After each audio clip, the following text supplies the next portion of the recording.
Keyingi mavzuyimiz funksiyaning ekstremumlari. Xo'p, funksiyaning ekstremumlari qanaqa? Birinchi minimum va maksimumidan boshlaymiz. Agar demak x0 nuqtaning birorta o'yilgan atrofida o'zi birorta atrofi topilsaki, o'yilgan atrofi deganim x0 nuqtani o'z ichiga olmasin xlarimiz. Birorta o'yilgan atrofi topilsaki, shu funksiyaning shu ixtiyoriy nuqtasidagi, shu atrofdagi ixtiyoriy nuqtasidagi qiymati x0 nuqtadagi qiymatidan har doim kichik bo'lsa, u holda x0 nuqta fx funksiyaning maksimum nuqtasi deyiladi.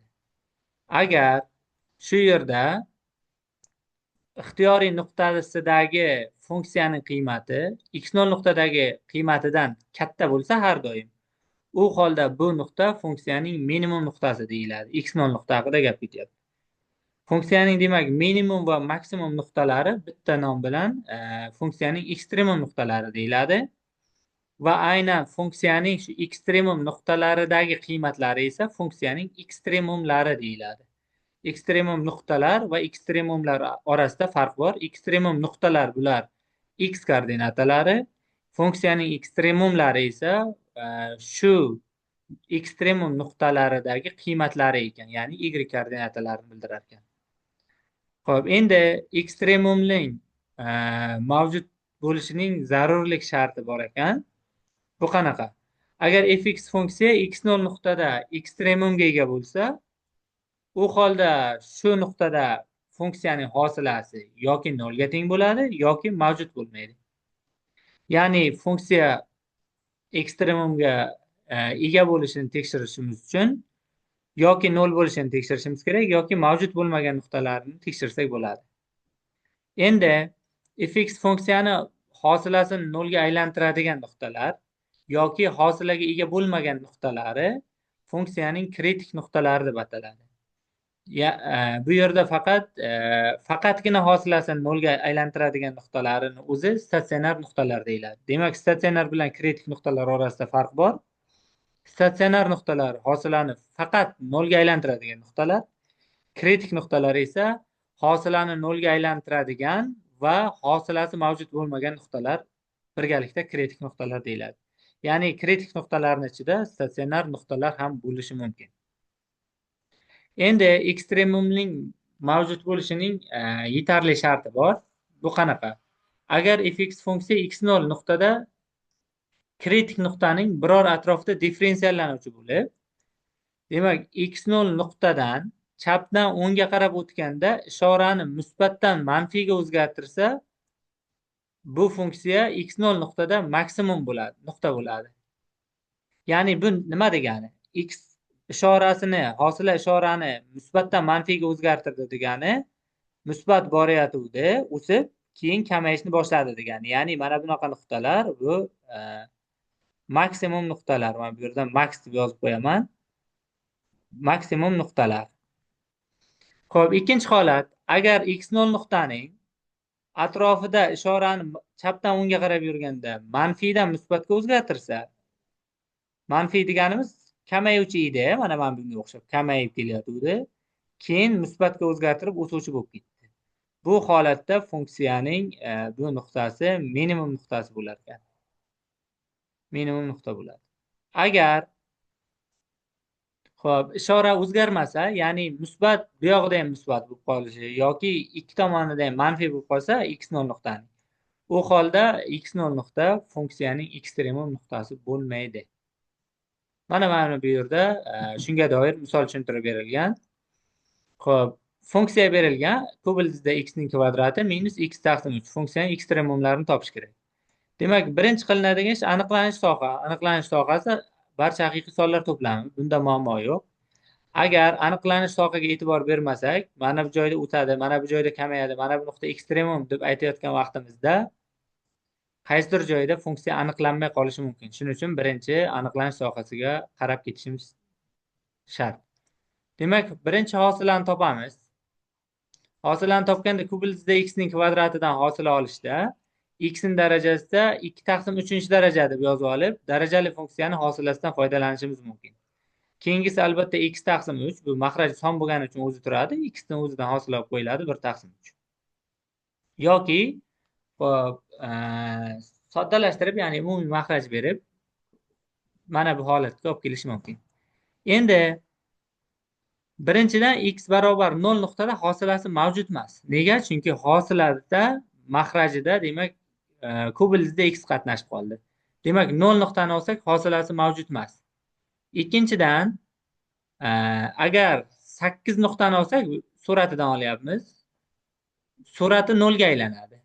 Demak, biz yozishimiz mumkinki, bu funksiyaning hosilasi quyidagi oraliklarda aniqlangan. Minus cheksizdan 0 gacha, 0 dan 8 gacha va 8 dan cheksizlikgacha. Faqat 0 va 8 da biz kritik nuqtalarni ko'ryapmiz. Endi shu 0 va 8 ni sonlar o'qida joylashtiramiz va qismlarga ajratib, shu yerda funksiyaning hosilasining ishorasi tekshiriladi. f'(x). Ataylab yozib qo'ydim. Hosilasining ishoralari tekshiriladi. Masalan, minus cheksizdan 0 gacha desa, masalan, -1 bor. -1 olib kelib mana bu yoqqa qo'yiladi hosilaga. Agar mana shu yerdagi hosila manfiy bo'ladigan bo'lsa, mana bu yoqdan minus qo'yiladi. Bu yerda manfiy bo'ladi, shuning uchun minus qo'yilgan. 0 va 8 orasida masalan 1 bor. 1 ni olib borib qo'yadigan bo'lsak, musbat son chiqadi. Shuning uchun musbat. Keyingisi yana manfiy ekan. Demak, biz buni o'suvchi kamayuvchiligi haqida ham aytib ketishimiz mumkin funksiyani. Minus cheksizdan 0 gacha kamayuvchi, 0 dan 8 gacha o'suvchi va 8 dan plus cheksizlikgacha yana kamayuvchi bo'lar ekan. Bu yerda birinchi x barobar 0 nuqta bu minimum nuqta. Nega? Chunki kamayishdan o'sishga qarab o'tadigan nuqtalar bu minimum nuqtalar bo'ladi. Mana bunaqa nuqta.